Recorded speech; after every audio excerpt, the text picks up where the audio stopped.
Have you ever found yourself wondering what you could do to earn a little bit of extra cash that could one day turn into a real business? Well, in this video, I'm going to show you how to get your Airbnb business started fast. In fact, I'm going to show you how to do it in 72 hours or less. And for those of you that stick around towards the end, I'm going to show you how to turn it into a full-fledged business.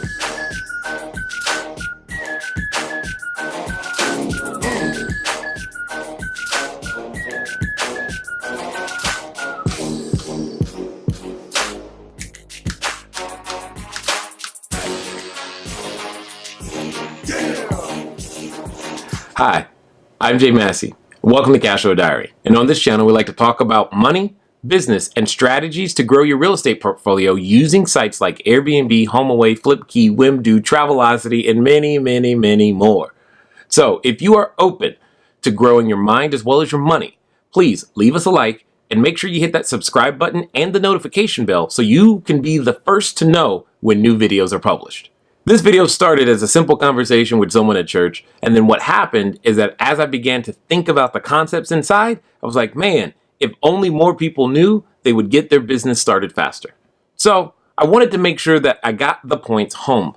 Point number one was simply do your best. If you are looking to grow your business, and if you haven't started yet, or if you're trying to get to that next unit, or maybe even your first unit, one of the most important concepts to understand is to do your best. One of the best ways to do your best is to perform excellently. And the challenge is that when I use words like excellently, or when you think about going out there to start a business, you want it to be perfect. It's got to be the best. And that's true. It should become the best. And that becoming is a process that tends to happen over time. But in the meantime, you and I, we have to practice excellence. And excellence can be simply defined as doing the best you can with what you have right now in this moment. Or, as Oprah Winfrey would say, when you know better, do better.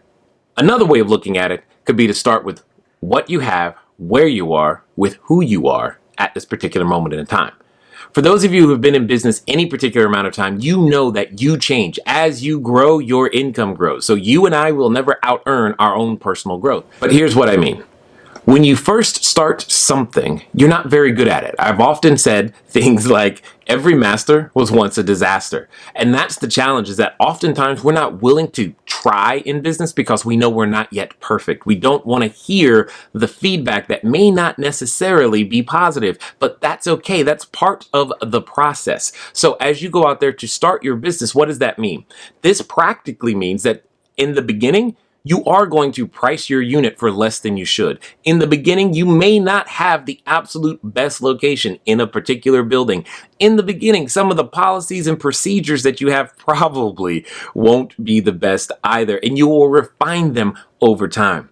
The challenge is are you willing to become the person who's okay to receive that feedback and improve, but in the process, keep getting better? And when that's happening, that's you doing your best. You have to be willing to do your best so that you can at least get started, because otherwise we get stuck into this process of being absolutely perfect. And absolute perfection, it kind of never really comes. I mean, you talk to anyone who's ever produced anything, talk to an author and ask them, is the book that you just wrote, that bestseller, is it perfect? I promise you they'll say no. When you talk to a director or a movie producer or anyone who's produced a movie or been involved in, is it perfect? The answer is no. And more importantly, what happens even with videos like this? I have to remind myself of this all the time. They're never going to be 100% perfect, but I do know this. If we don't get something out there, we can never get the feedback. And that's the most important thing you and I have to do, is that when we go out there to get our business and to grow it, we've got to be willing to collect the feedback from the customers. One of the best things about the short-term rental game is the fact that you get feedback quickly from each and every customer. You find out what you did wrong really, really fast. You don't always find out what you did right as fast as you'd like, but you definitely find out what you did wrong. And if you are willing to receive that feedback and just improve from there, you can make great strides, as opposed to sitting on the sidelines, studying again and looking for more information and waiting for someone to either give you the approval or declare you as perfect so that you can get started. I know, many of you want to know how to get your short-term rental business started fast, and that's exactly what we're going to talk about. But before I get to that, I've got one more point I must cover. And it can be said as simply as this: good enough is okay. Another way of saying it, at least in the corporate speak, you would say, what is your MVP, minimum viable product? Well, once you know what your minimum viable product is, you can go to market and begin to get that feedback. So let me tell you what the minimum viable product is when it comes to the short-term rental game. So what is the minimum viable product when it comes to the short-term rental game? Well, it's a place to sleep. Notice I didn't say a bed. It's a photo of that place to sleep, a description of that place to sleep, and a place to market that place to sleep. Notice in all of that, I didn't say anything about a kitchen. I didn't say anything about a bathroom. I didn't say anything about anything other than a place to sleep. A place to sleep could be something as simple as a sleeping bag. Not that I'm saying go out there and start with just a sleeping bag, but understand the opportunity at this stage, at this moment, for you and everyone across the globe is something as simple as a sleeping bag, if that's all you've got. Now, most people, if you have the capacity to watch this video, you probably at least have a bed. So that's good. And now that you have a bedroom, you can have your minimal viable product. The least expensive I've seen any of our students get started for was someone who used this strategy. They took their bedroom and converted it and made it a little bit more comfortable, removed some of their personal items so that someone else could stay in that room. And they did so for about $500. Now, from that $500, within inside of 30 to 45 days, they had made that money back and then some. The point is, they had the minimum viable product. That can get you started, and that's enough to prove your POC or proof of concept, and that can be a very, very exciting place to be.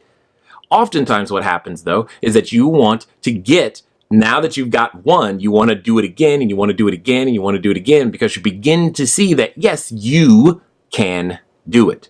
So with that being said, what I want to make sure that everybody knows is that when you are ready to grow your business beyond one unit, when you are ready to go out there and actually build an empire that will allow you to produce down payments for real estate over and over and over again, that's where building a short-term rental business gives you the experience and the knowledge that you need to go out there to understand real estate, and has the capacity to give you the capital required to also make that happen. So what we've done is we have a presentation that's set up, and you can definitely check the link in the description so that you can go watch the presentation and, most importantly, take action. Because if you've ever made the promise to yourself that this is the year I'm going to earn more money, well, here's a way for you to do it. Again, click the link in the description below and make sure that you join us. We look forward to seeing you soon.